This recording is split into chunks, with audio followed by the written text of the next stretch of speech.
स्वास्थ्य हमारा सबसे बड़ा परम धन है। यदि हमारा स्वास्थ्य ठीक है तो ही हमारे लिए संसार है, और संसार बहुत कुछ है और सब कुछ है।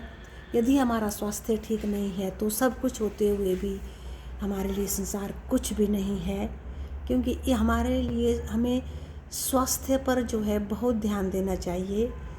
अगर हमारा स्वास्थ्य ठीक नहीं होगा तो हम अपने लिए भी कुछ नहीं कर सकते, परिवार के वालों के लिए भी नहीं कर सकते, समाज के लिए भी नहीं कर सकते, और ना ही हम देश के लिए कर सकते।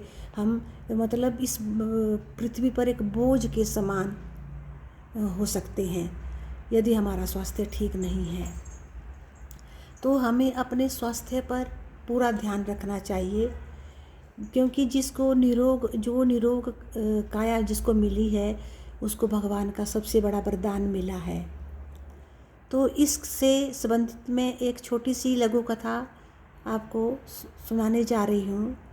एक बार एक राजा का पुत्र राजकुमार था, जिसको किसी प्रकार की कोई कमी नहीं थी। अन्न धन, रहने की, कपड़े की, मतलब किसी भी सुविधा की कमी नहीं थी। और उसमें उसके पास भगवान की दया से सब कुछ था, परंतु वो बीमार रहता था। और वो क्या खाना खाता था, और फिर फ्रूट खाने फिर उसने दूध पीना, और उसने शाम के मतलब सायंकाल के भोजन में भी उसने 36 प्रकार के पकवान खाने, और सोए रहना, और आलस्य करता था बहुत ज़्यादा, और वो सोए रहता था।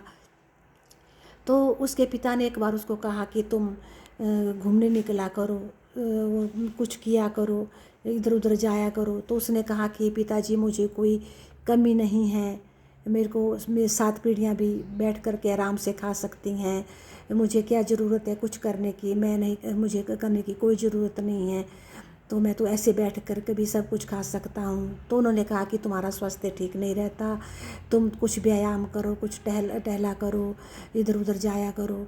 फिर एक दिन उसने सोचा कि उसके पिताजी बार बार बोलते हैं, तो उसने तंग आकर वो थोड़ा सा टहलने निकल गया। और जब वो टहलने निकल गया तो उसको वहाँ उसका दोस्त चंद्रम मिला। तो उसने पूछा कि तुम क्या करते हो? तो उसने बोला कि मैंने चिकित्सा विज्ञान से खूब प्रशिक्षण ले करके मैं एक वैद्य बन चुका हूँ, और मुझे पूरी दवाइयों का, जड़ी बूटियों का ज्ञान हो चुका है। तो उसने कहा कि तुम क्या करते हो? उसने कहा कि मेरे पास किसी बात की कमी नहीं है, परंतु मेरा स्वास्थ्य ठीक नहीं रहता। राजकुमार ने कहा। तो उसने कहा कि तुम्हें डरने की कोई ज़रूरत नहीं है, तुम ऐसा करो कि कुछ दिन के लिए मेरे पास मेरे घर रहने आ जाओ। तो राजकुमार जो है अपने पिता के पास जाता है, और अपने पिता से अनुमति लेता है, और अपने दोस्त चंद्रम के घर रहने आ जाता है। तो वहाँ उसको गांव का वातावरण बहुत अच्छा लगता है, और वहाँ कार्यक्रम होते थे, और गांव के लोग बड़े हंसी मजाक करते थे, और उसको बहुत पसंद आया वहाँ का जीवन। और उसने कहा कि अब तुम चंद्रम मेरे स्वास्थ्य के बारे में कुछ करो।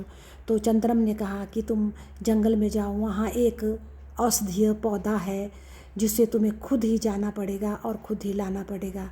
तो वो राजकुमार जो है चंद्रम की बात सुनकर वहाँ जंगल चला जाता है, और उस औषधीय पौधे को लाता है और उसको खा लेता है। तो उससे उसका हाजमा ठीक हो जाता है, और उसको तंदुरुस्ती आ जाती है, उसको भूख भी लगने लगती है, और वो अपने आप को स्वस्थ महसूस करने लगता है। तब चंद्रम कहता है कि मैं तुम्हारे बारे में सब कुछ जान चुका था, तुम्हें इसी बात की कमी थी कि तुम अपने मेहनत और व्यायाम नहीं करते थे।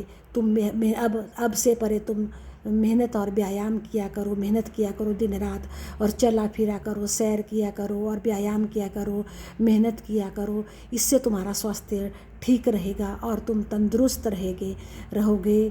तो स्वास्थ्य हमारा सबसे बड़ा धन है, हमारा सब कुछ है। यदि हमारा स्वास्थ्य ठीक है तो हमारे लिए संसार है, हमारा अपना है, अपने हैं, अपने पराए हैं, अपने हैं, और सब कुछ सारा संसार, या मेरे कहने का भाव ये है कि सारा संसार हमारा अपना है। और अगर हमारा दिल खुश है, अगर हमारा स्वास्थ्य ठीक है, तंदुरुस्त है, तो इसलिए हमें अपने स्वास्थ्य के पर पूरा ध्यान रखना चाहिए।